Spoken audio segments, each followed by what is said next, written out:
بسم اللہ الرحمن الرحیم۔ بخاری وائس میں خوش آمدید۔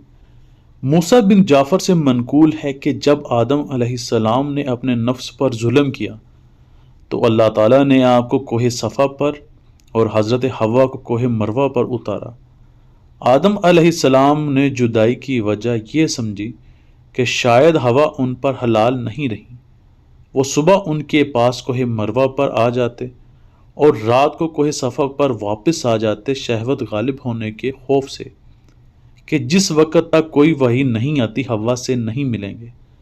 آپ حضرت حوا کے علاوہ کسی سے مانوس نہیں تھے اور ان سے انس رکھتے تھے، اسی لیے عورتوں کو نساء کہتے ہیں۔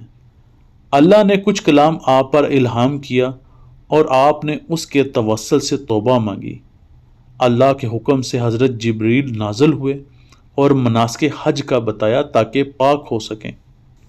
آدم علیہ السلام نے حج اور اللہ کا شکر ادا کیا اور آپ کی توبہ قبول ہوئی۔